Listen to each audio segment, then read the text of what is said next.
Wow. Welcome Hi. to another tzuzamen. Right, Hi, hi. Tzipi. Hi, Tzili. And hi, Jeff. Hi, Jeff. You'll introduce him and you will, make sure that you say everything that you should say. She always says it. It's like gives me homework right away. Yes, because and it's very dangerous because I forget already. Therefore, so sometimes I get it. stuck, and That's I think she only does it to cover her tuches, Right. Yeah. But anyway, Jeff Baron. They have to tell him, this is tzuzamen together, and we are very lucky to have somebody like you, who, especially for me, because she knows you.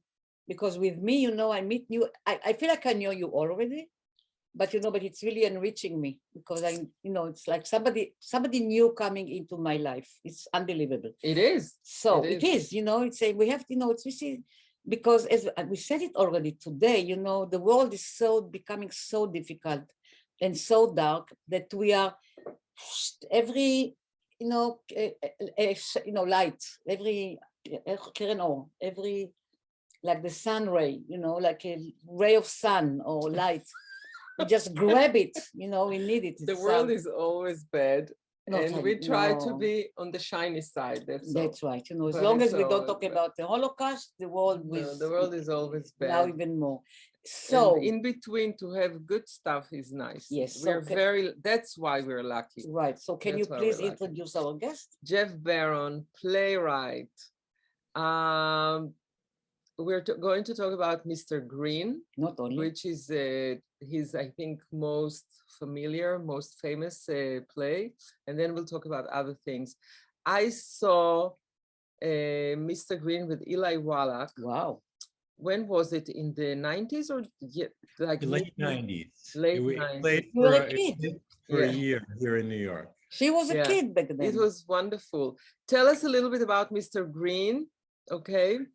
Sure. It's I had been working as a screenwriter, and I sold 4 original screenplays to Hollywood, and I was very excited because I sold them to Disney and to very famous producers, and each time, we were putting the pieces together, the actors, the director, and each time we hit a roadblock. So none of the films were made. I was writing episodes of TV series, and that was happening. But I've always wanted to write long pieces, like a whole movie so it was time for me to start on my new project. And I really stopped believing that these movies were going to get made. So I decided to write a play, Visiting Mr. Green, which is what it was called here in the States. In Israel, it was just Mr. Green. It's a play based in some ways on my own experiences in my 20s. I used to be in the corporate world for a few years, and it was the me of that time. And Mr. Green is a little bit based on my grandmother who helped raise me. There we are. Wow, look at your hair. curly hair. Yes, I had more hair then. Wow. Blonde. But our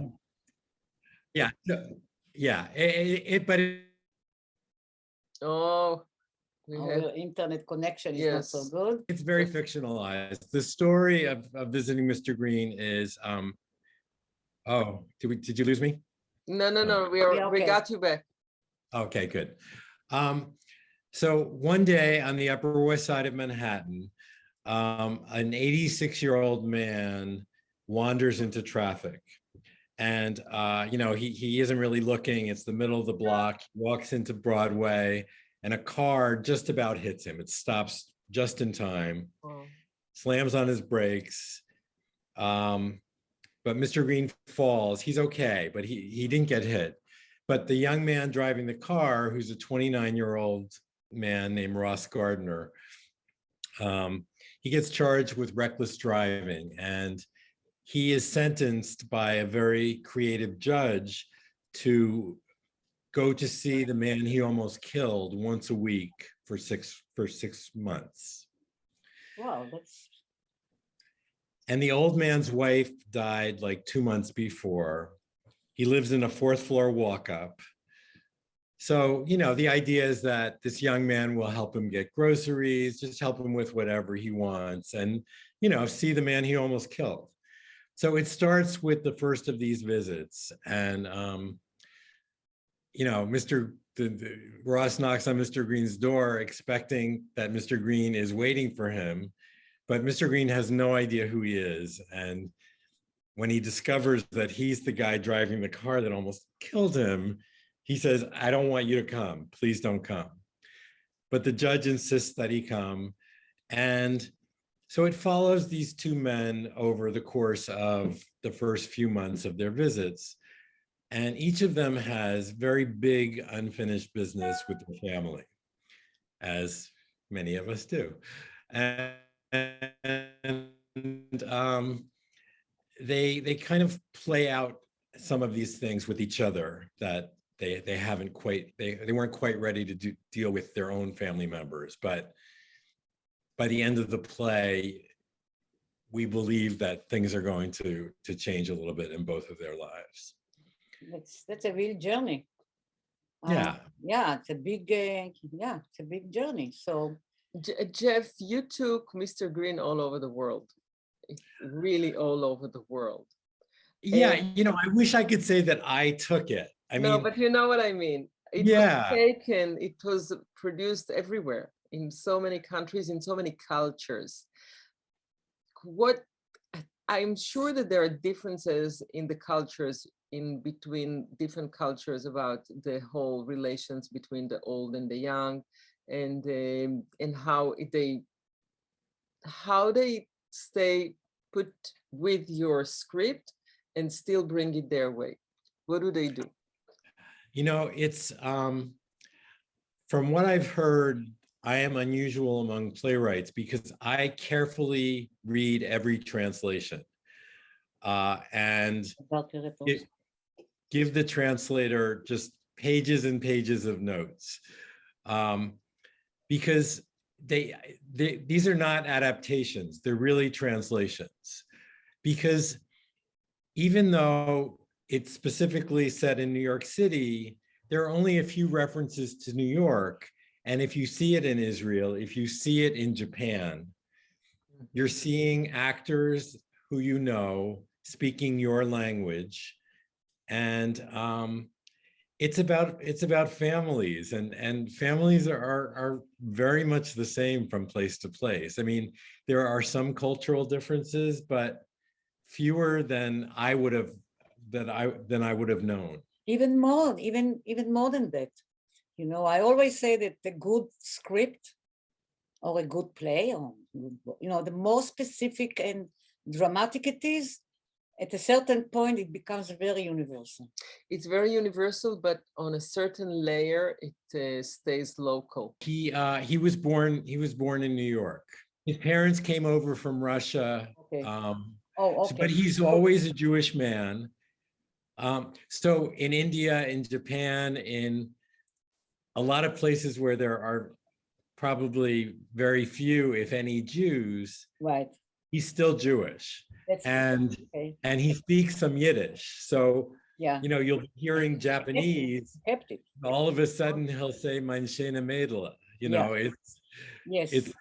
It's very funny. I mean, I often have to teach them the pronunciation of the Yiddish words. Yeah. I find that the Far East countries, cultures relate to the Jewish subjects much easier than in many other places. And I think it's because they feel like, we're all ancient people, because there are so many differences, and there are, even that it crosses and it's very personal and it's very small, there are the translation from culture to culture, the details and the little things, and in between, there's so many things that I still don't get when I go to the theater here, Yeah, but maybe locals. In his case, because he's watching the translation. No, so just carefully. a second. But it's not only that. he's really in every place in the world. You know, there's so many countries and so many different religiouses and cultures. And I'm just curious to see how do they perceive it and how they deliver it, especially that some of them were working with you over Zoom through the corona and you weren't even there. Yes. Yeah, it's I really think that you know, theater is largely the same from place to place, and actors are very, very similar. You know, just the way they work. So it's helpful to stay involved. And again, I think that's a little unusual for playwrights. It's, from what I've heard, it's like if you're a New York playwright and your work gets done in France or in Germany, it's, you find out about it and you get a check and it's like, oh, they're doing my play there. But I reach out to them and make myself available in case they don't understand anything. That's wonderful. And like I said, I go over the translation, but I can explain. So in India, I happen to have directed that production myself. And like you were saying, Tzili, it was right before the pandemic, but I'm very far from Mumbai. So I couldn't be there for the whole rehearsal period, but we worked on Skype for the first month and a half.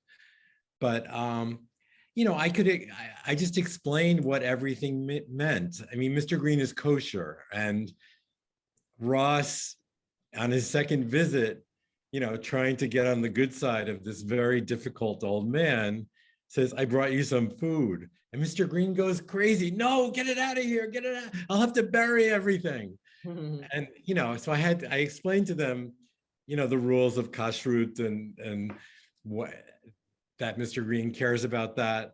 But even in India, I mean, depending on your religion, there are very specific things that you can and can't eat. Right. So they get it. They just have to know our version of it. Yes, but Tzili, but I think you heard the story already. I told a few times the story about what you said about the Eastern societies who really somehow feel close to Jews. The film Eat, Drink, Men, Woman, was done for a Chinese film. Yeah. Ang Lee and James James, and something didn't work out. So somebody told them, why don't you write it as a Jewish family? So they rewrote it as a Jewish family, and it was perfect. And then they went back to the Chinese, and of course it worked. So that's a very... I never heard that. That's I think it's a very nice story. Yeah. But in general, I think I completely understand what you're talking about, that a play can travel and can be played almost the same from culture to culture, except if you have to, to explain something. Jeff, which production was the most successful, played the longest? In which country? There have been a lot of them. It played for 10 years in Croatia. Wow. Wow. And it doesn't play 8 times a week the way it does in New York. It's like once a week or once a month. Yeah, but still, it just keeps going. Very sadly, last week, Mr. Green in Kazakhstan died. He was 99 years old, a Jewish man. He'd been playing it for 7 years. Wow. And he played, so he turned 99 in February. He played the play on his 99th birthday. And then the Sunday before last, he did the play. And then Tuesday, he died. Sunday, he played. Tuesday, he died. But can you imagine remembering a whole play at 99? It's unbelievable. It's like Leah Koenig in Israel. We have an actress like this. She's 93. Yeah. And she's performing every night. And not only one play. I think she's in 3 plays or something like this. It's amazing. People say, how could he do it? Theater kept him alive, just Absolutely. Like going to work, Is the young man in the play is gay? Well, yes, I didn't mention that just because we don't find out until halfway through the play. And then what a reaction, because some societies, this is where, if Tzili referred to this, this really changes from culture to culture, the attitude. It does. And, the places where it's playing right now, some of them, well, India, it's still very controversial. Right. And in Kazakhstan, of course, it's not cool to be gay. And, Brazil, it's become problematic again. It's had a very, very long life in Brazil, a very long life in Argentina. There've been like 30 or 40 productions in Germany. not a problem so much. Yeah, Greece. But it's really, I'll tell you why I'm saying this, because in some cultures, there was no chance that this man would be alone. Because in some cultures, the family makes sure to take care of him. Right. And Okay, cultures, yes. Yeah, you're right. the kids are in charge of the elderly. In New York, you have many lonely old people that nobody knows where they are and who they are. So it's a very different situation. Well, it is, but Mr. Green, one reason Mr. Green is alone, I mean, he wasn't. No, until 2 months ago, he had a wife. But the rest of his story, I mean, that's the reason that there's no one taking care of him is the other big the relationships with in the family. story. But but tell me something. As a playwright, you just told me that the fact that he's gay, we know about it later in the play. Later, like what? Half a play or less? Half. That's interesting, because by the time we know, I guess, when you wrote the play, did you think that by the time we will know he's gay, he will be already grounded as a character? Nothing to do with him being a gay, right? Yeah. So it's like like character arc up to that point already had really a whole a feel, so we could really get to know him. And then when you tell me he's gay, then because that's what happens. That's what happens in our families. Our parents and our cousins and everyone thinks they know you, and then you give them this new piece of information, and it's like, do we really know him? It's like, and just putting everything all the 20 years or whatever together with this piece of information and whatever your preconceptions are about what gay guys are like. But as a playwright, by the time we know he's gay, we already have a lot of relationship with him. So maybe when you tell me he's gay, that's fine. I mean, and that's true for the audience, and it's also true for Mr. Green. Yes. Which audience accepted it the best way?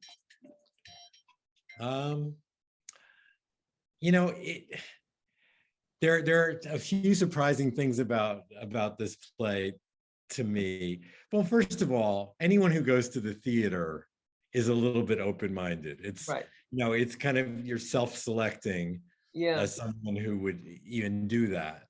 So, in Hungary, for example, they told me that people would occasionally walk out when he revealed that he was gay. Wow. But that's rare. It's I think people are surprised, but it's part of the story by then. They were already involved. They were already in the moment. I tell my students, because when I was teaching at Columbia University, I had like so many scripts about gays. And then and the script from the beginning, and I said, I don't want to know he's gay. I'm looking at a person.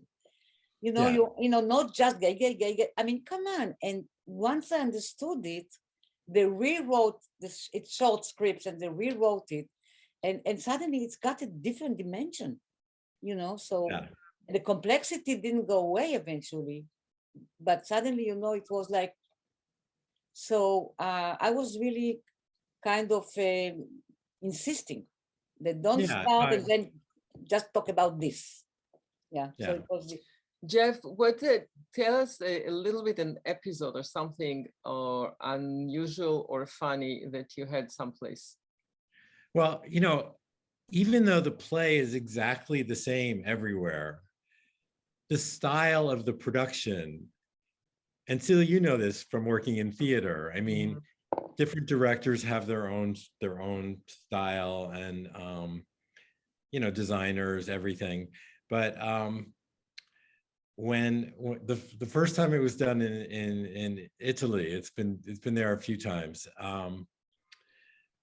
There was a very famous film and theater star who was Mr. Green, and there are a few long speeches in the play. Mr. Green talks about meeting his wife, and it's a very funny story. But anytime there was a long speech in the Italian production, right before the long speech, the lights would go down. A spotlight would come up on. Oh, that's like, whoa, like imitating films. Wait. Music would start. Yes, imitating films. Wow. Music would start. Yeah. And Mr. Green, who was like sitting like this talking to Ross, would suddenly turn to the audience and do the entire speech like an aria.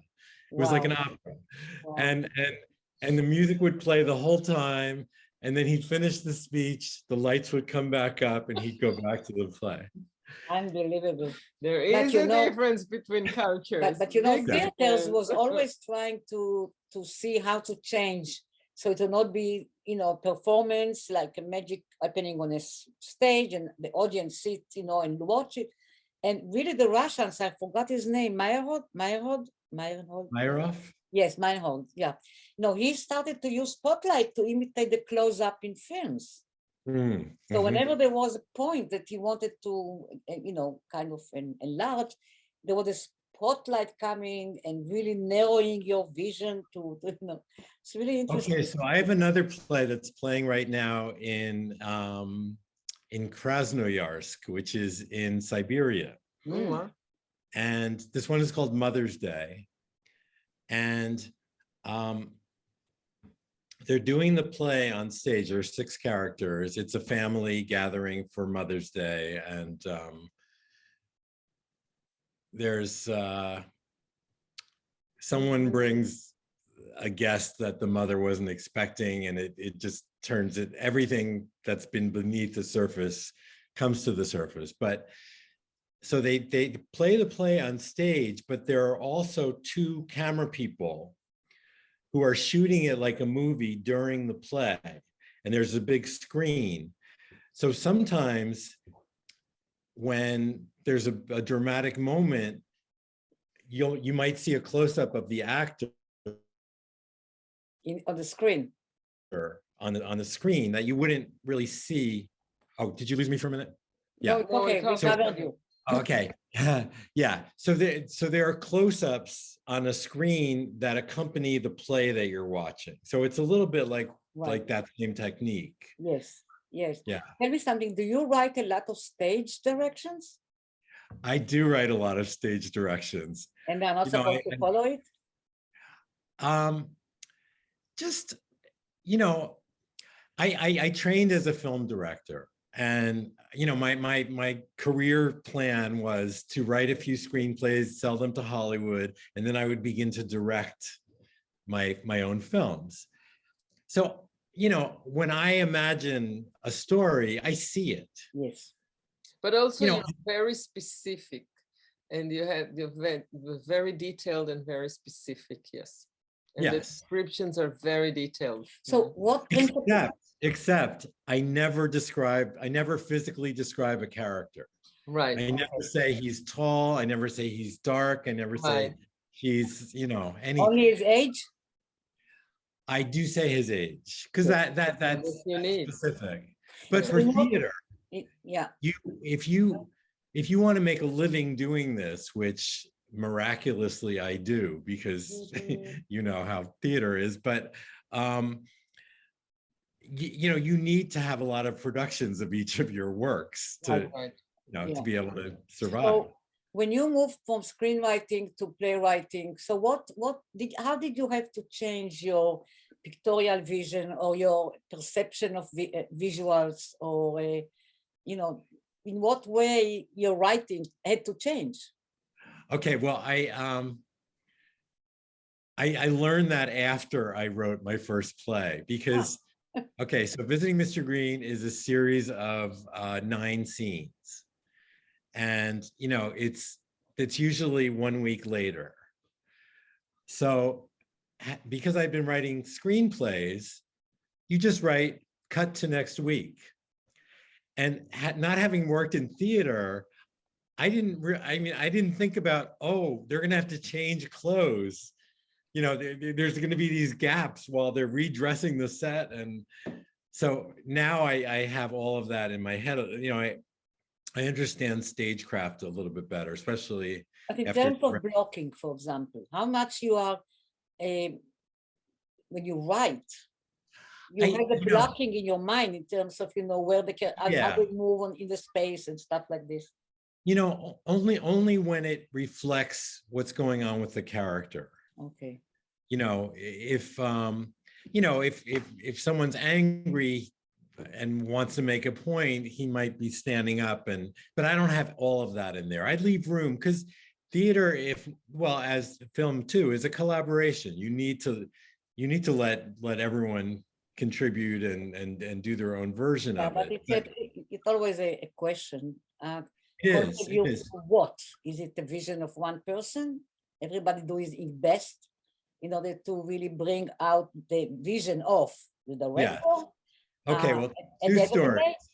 I have 2 stories. So first, we were doing the play in London, and it's been in London, I think, 3 times. And I got there for rehearsals, and the actor who was playing Mr. Green, you know, and sometimes I write,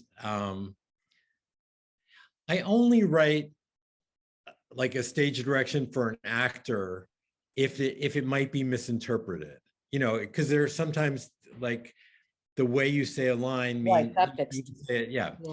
So if I just put those things in, and he said, well, I saw that you write in some stage directions that way. Before I even read the script, I crossed them all out. And then we spent 3 days telling him all the things that he had misinterpreted because he didn't read those little hints. So that was frustrating. What was my other story that I was going to tell you about that?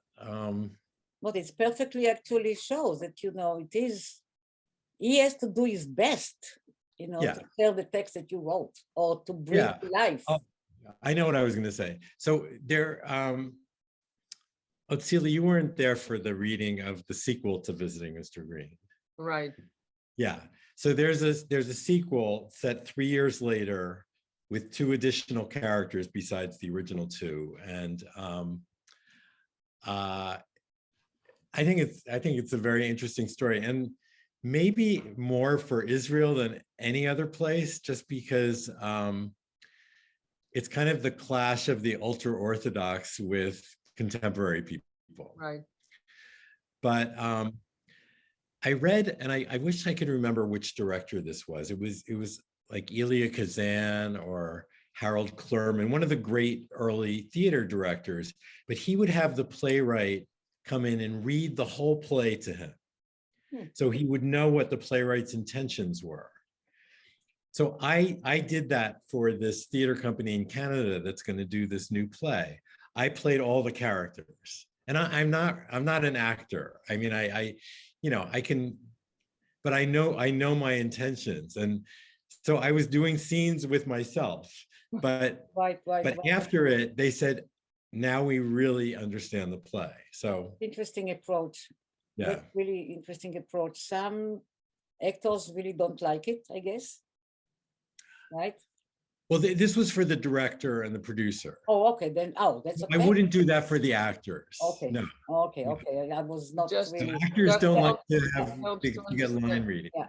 So tell me something else. I mean, I really wonder, because your perception about the world must be, you know, specific, and probably, I don't know, every person looks differently at the world from its point of view, but there is something about playwrights especially.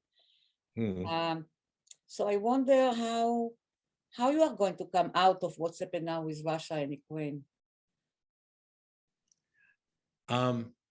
about humankind, about human spirit, about being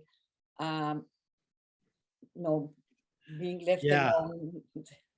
Yeah, Because you are a strangely, son and your parents were immigrants? my parents were not. My Grandparents. my great grandparents. Oh, you are Mayflower. You are like a wasp. Tzipi is pushing hard for the horrors of the Jewish people. Well, no, you're Yiches. Okay. He's a blue blood. He's a blue blood, yeah, Mayflower. Yeah, okay. Yeah, I'm so not a Mayflower. But Are anyway. you going to write a play that doesn't have to be this story, but kind of trying to understand the world around you now? Well, I always try to understand the world about me now. I'll tell you the play that I'm working on that is kind of what you're talking about. But first, let me say that strangely enough, I have plays playing right now in both Ukraine and Russia. Oh, wow. Except the Ukrainian play, that's Mr. Green, but they don't pay me. They do it without a license. Oh. And I try to get money from them, and they That's don't. Israelis doing sometimes. If the playwright is so far away, they kind of know In your case, it's called stealing. They stole your play, and they. It is. Yeah. It is, and you hope that theater people are above that, but they're not. Yeah. Not all of them. Sure, they have to survive too. Okay, so the play that I'm working on about the state of the world, it's called Mr. and Mrs. God. Tzili, were you at the reading of that? Yes. Yeah. The reading was by us. That's really already, had some meaning in. Okay. So the idea of the play is that the universe was created by a couple, a man and a woman. Good for you. A long time ago. And well, and I don't know, Tzipi, do you think a man could have created you? There had to be like a woman. Has to be a woman. It feels like they were neighbors of the couple from Cheers, Yeah, right. Yeah. So they created the universe together, and they decided after much discussion to give us free will. To choose to be a man or a woman? Excuse me? To choose between free will. Oh, free will. Okay. Yeah, so we will decide what we will do. Okay. They're not going to control us. Oh. So they're retired now. They did the big work. They created everything. Including us, our ancestors. And so they approach retirement very differently. For him, if he's not going to control everything, he would rather not know what we're doing because it makes him a little too crazy. So he's just relaxing, he's just taking it easy. And for her, she can't not look at us. She's like a mother. She's, she's wow, this is so precise. And she's very, very concerned about the state of the world. She doesn't like the way people treat one another. She doesn't like that everyone is on their phone all the time and not looking at anyone else. The analogy is so clear. She doesn't know she doesn't like what's happening in Russia and Ukraine. There's a million things that are bothering her. And she tries to engage him, and say, you would not believe the terrible things that are happening. And he says, well, they get bad, then they get better. It'll be fine. They'll be fine. They're always fine. That's great. But they're both great right. Idea. They're both right. No, I don't think so. But she's very frustrated. So she looks at him and she says, if we were human, do you think we'd still be together? Wow. What did he say? And he says, of course we would. And she says, well, why do you think that? And he says, well, I love you, and I can't imagine being with anyone else. And she says, is that love or just a lack of imagination? Oh, you spoiled everything. Wow. And she says, you know, they don't stay together anymore. I know you never look, but you should know that couples don't stay together that much anymore. I do. And, okay, well, good for you. I do too. um, and then she says, I don't think monogamy is natural for human beings. And he says, he thinks about this and he says, no, I think it is. So to settle this disagreement, they decide to look in on some humans, and they surf around for a while and they find this brother and sister, grown, you know, they're in their 30s, who are both married. The brother's married to a man, the sister's married to a man. And when we come across them, they are both happily monogamous, but then something comes up for each of them, something very different that threatens their monogamy. And we watch it unfold, and we keep coming back to Mr. and Mrs. God and see how they react to it. And then we see like the problems in their relationship. So it's really about relationships, but in a broader sense, it's about what's going on in the world. And yeah. Yeah, absolutely.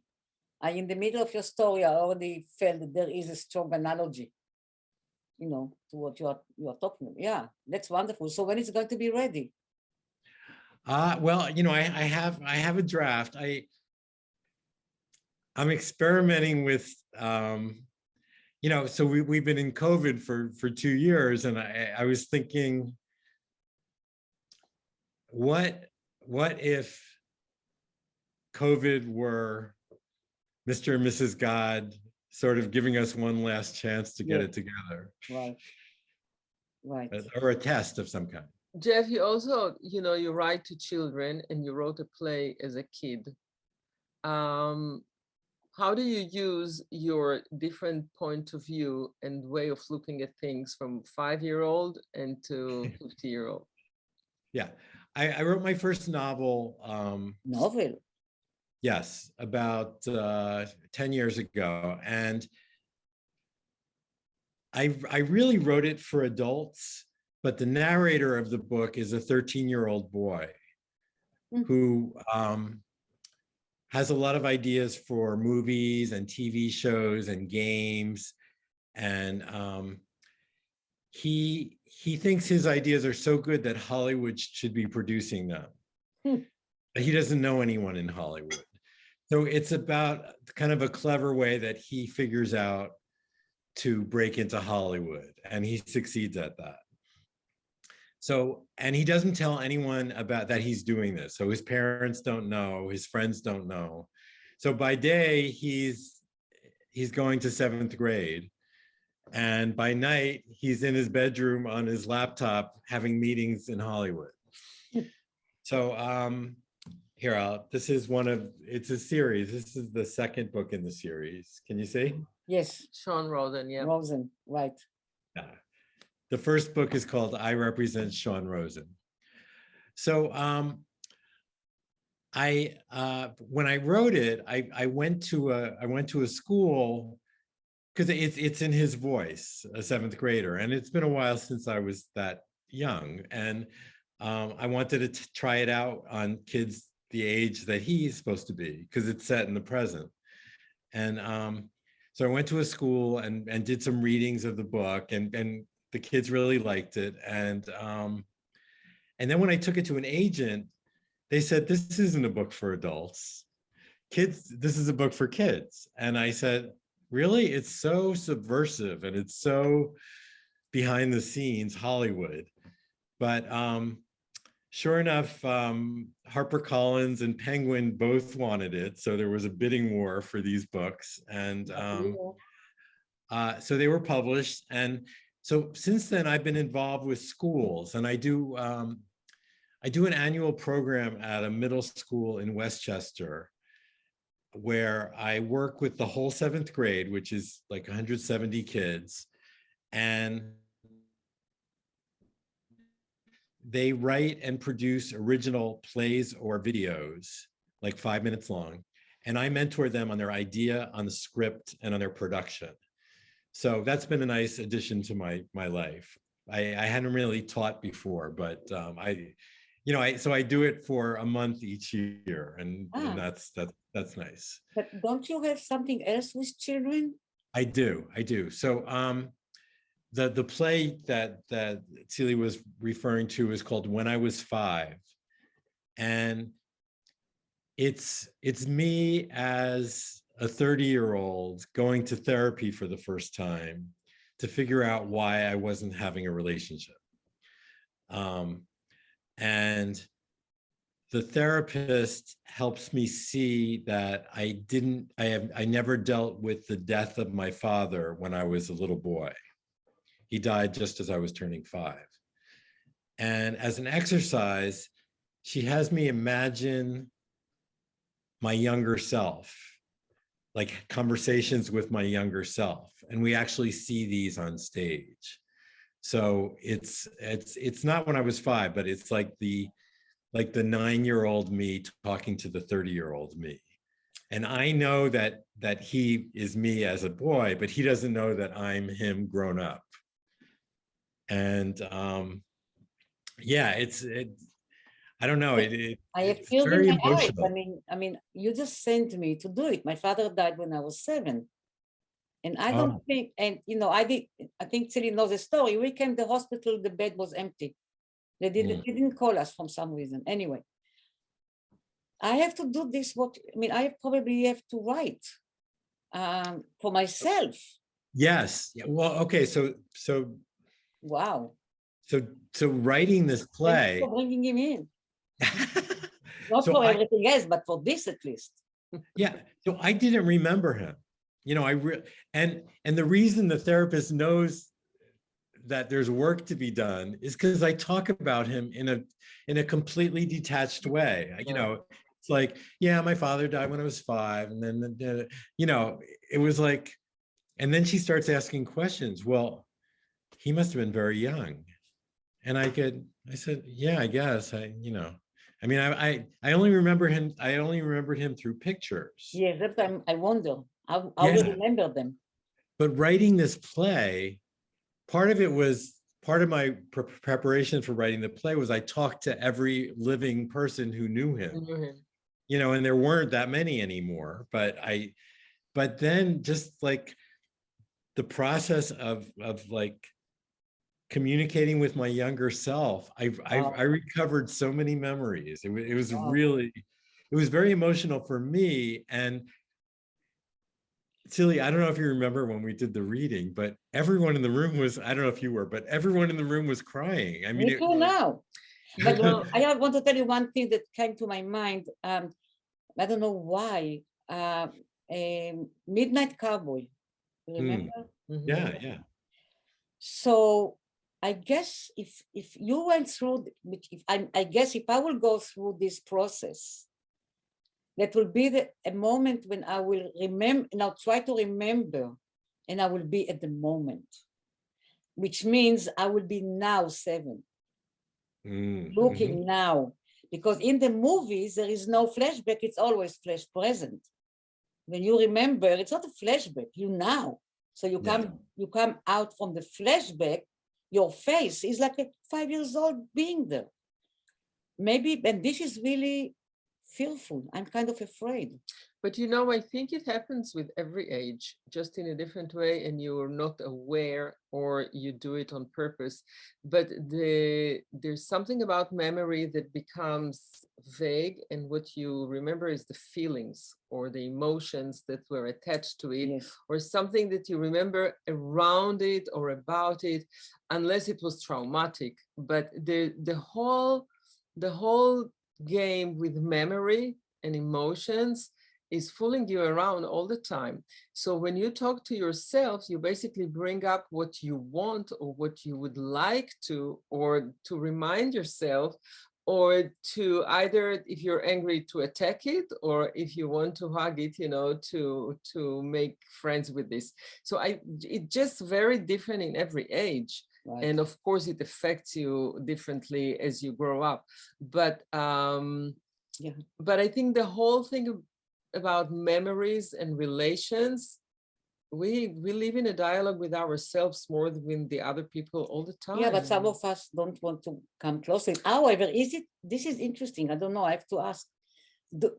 Like in your case and my case, as kids, when we look at, try to remember our father now, it's really what we remember from pictures. It's hard to tell. It is. How about ourselves? If I can see myself as a kid going on Pinsker Street, like the street near Dizengoff in Tel Aviv, and I remember me walking in this street, and I even remember what I was wearing. And then all the time I asked, is it true what you remember? Is it? Mm-hmm. But I remember what you said, the emotion, the sensation, Yeah. Well, here's something in the play. He's talking to his younger self, and the boy says,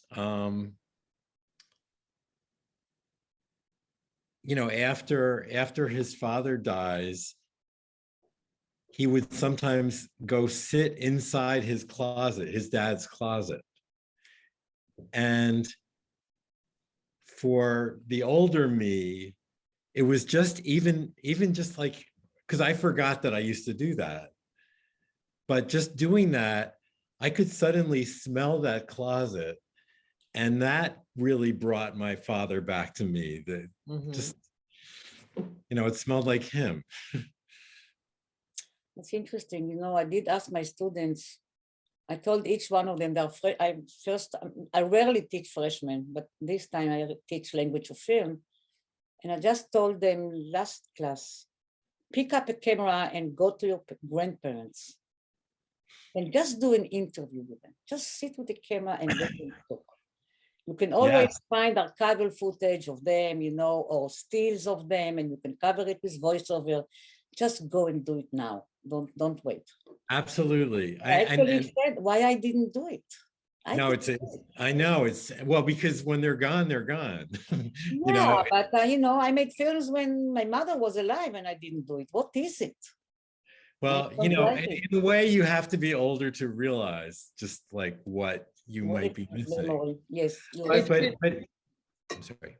You cannot control it, and you cannot just live always in a understanding that you should have and you would have. Oh yeah, no. Get it.